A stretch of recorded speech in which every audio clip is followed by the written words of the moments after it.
Now we are discussing about operational amplifier based Schmitt trigger.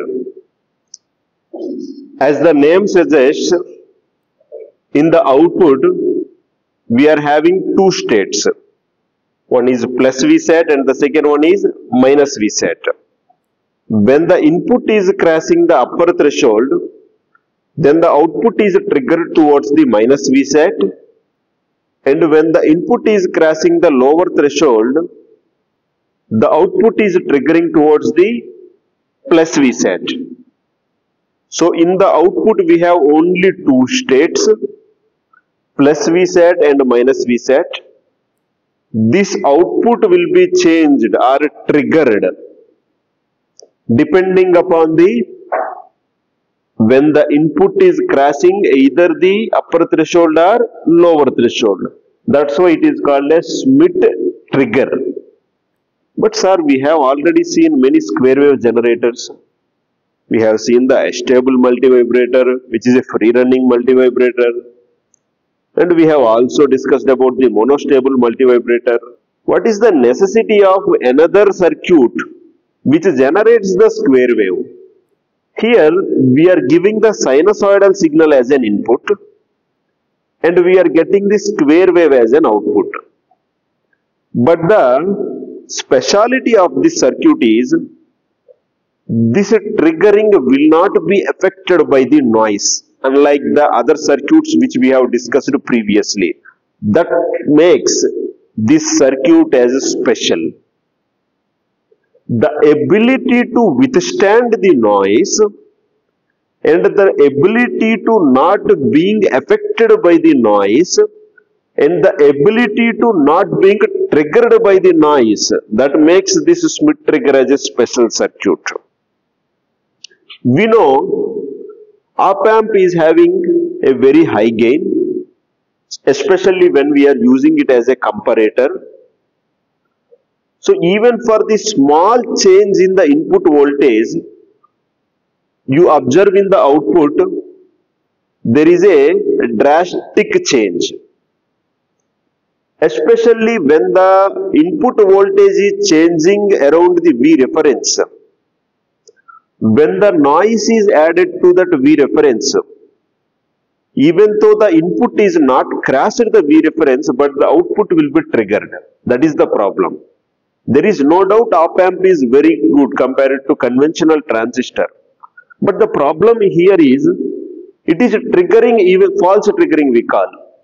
Input signal not crossed the threshold, but still the output is triggering. In order to overcome, then we have questioned why this is occurring. Then the answer is, even though the input is not crossing the threshold, the output is changing because of the noise added at the peaks. Because noise generally it will be added at the peaks only. So there are only two solutions. Either we have to remove the noise, or we have to make our circuit which is capable of withstanding that noise and which is capable of not triggering with respect to that noise. We cannot remove the noise.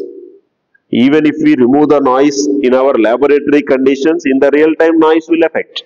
Then that circuit will not be useful to us our in real time applications.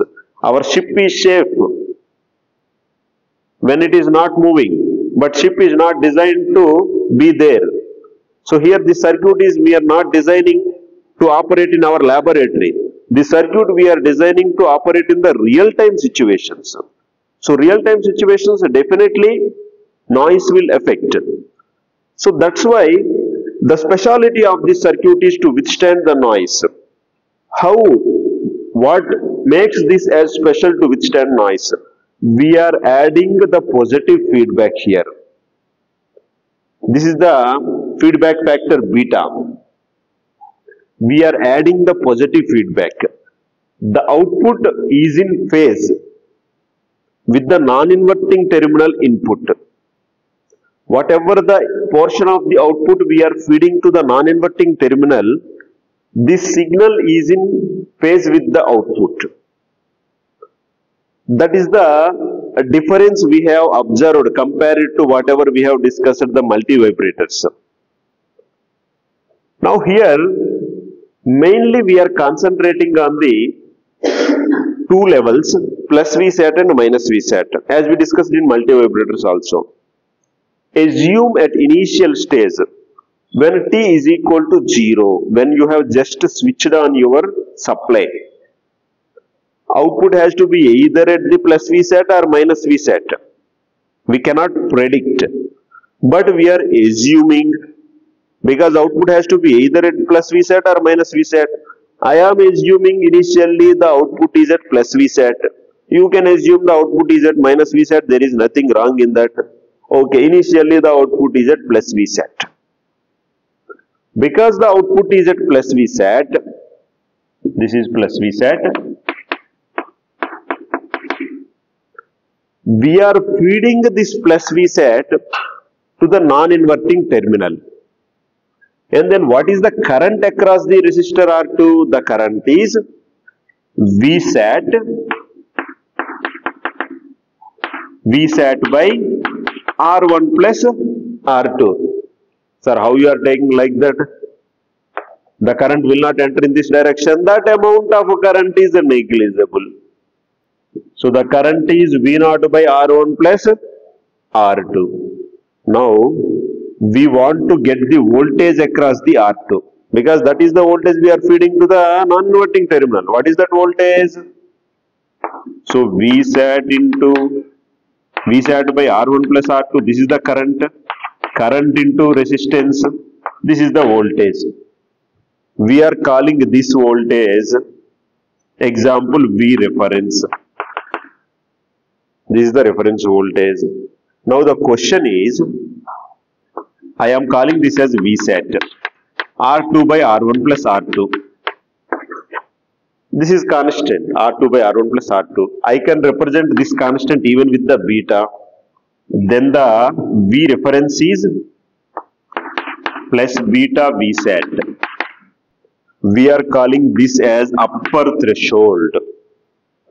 When the input voltage crosses this upper threshold, input voltage, when the input voltage with the amplitude Vm, peak to peak amplitude 2 Vm, when the input sinusoidal signal voltage crosses this upper threshold voltage with the value VSAT into R2 by R1 plus R2, then the output will be changed from the plus VSAT to minus VSAT.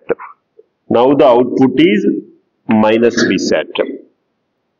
And again, when the input is crossing the lower threshold voltage, because this is minus VSAT, now here the reference voltage is minus beta VSAT.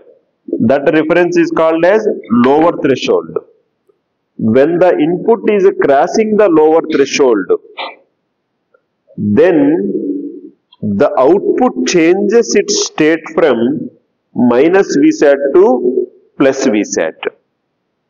So there are only two states in the output.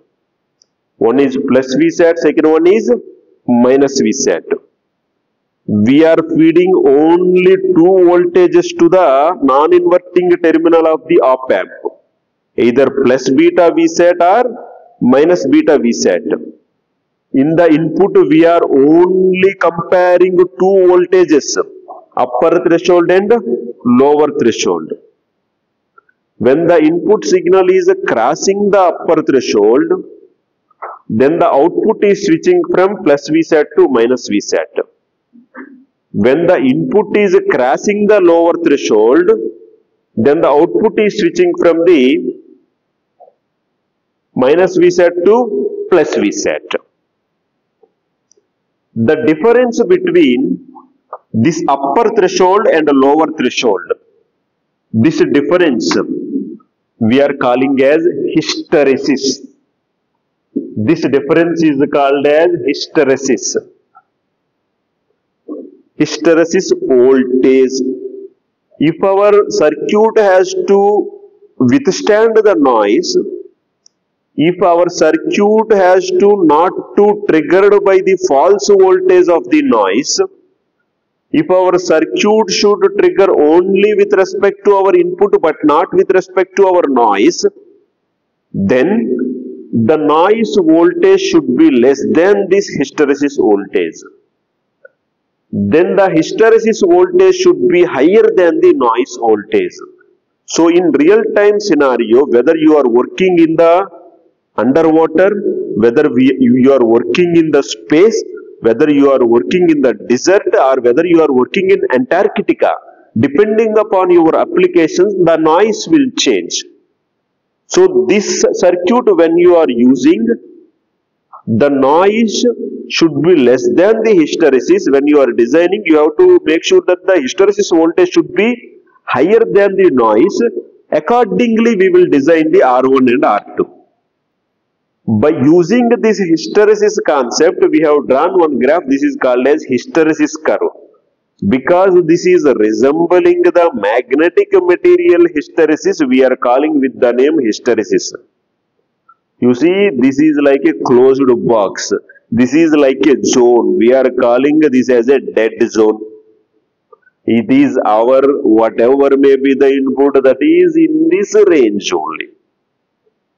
So here in this hysteresis graph or hysteresis curve, on the x-axis we are taking the input voltage, on y-axis we are taking the output voltage. In the output voltage we are having only two levels. One is plus Vsat, second one is minus Vsat. In the input voltage we are concentrating on the only two levels. One is upper threshold, second one is lower threshold.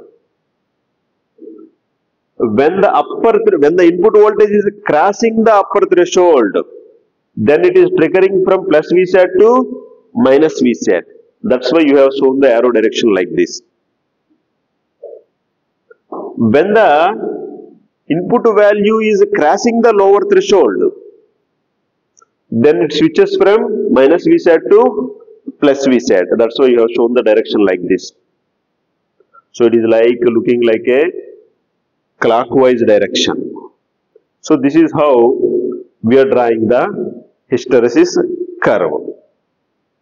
In the Schmidt trigger, we are recapping the important points we have discussed. When the question comes, it is square wave only. Our function generators generate the square wave. What is the specialty in this?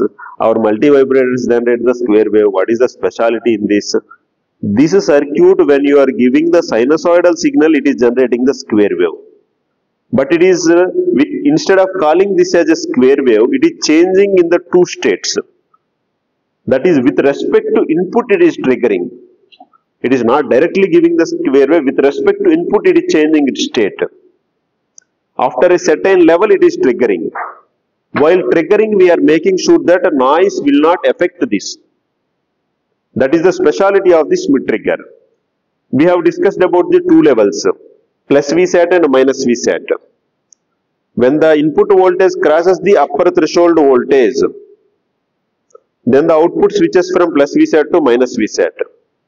When the input voltage crosses the lower threshold, then the output switches from minus Vsat to plus Vsat. At the output, at any moment of time, we observe only two voltages, either plus Vsat or minus Vsat. At the non-inverting terminal, we observe only two voltages, either plus beta Vsat or minus beta Vsat. At the input, we are only concentrating on the two scenarios, whether that is crossing upper threshold or lower threshold, or it is in the range of the, or whether it is crossing or not crossing. If it is crossing, output change. If it is not crossing, the output will not change. So this Schmidt trigger is a special circuit which can withstand the noise, and it is not possible to obtain this without the positive feedback. We are consciously connecting the positive feedback. That is the main point you have to remember. This is possible because of the positive feedback we have given here. This Schmidt trigger operates when in the hysteresis voltage range. When the noise is within the limits of the hysteresis voltage, then the false noise voltage will not trigger the output. Means our output is independent of the noise. Our output is dependent only on the input. Our output has to change, but it has to change with respect to input, but not with respect to the noise. that can be obtained by using the Schmitt trigger.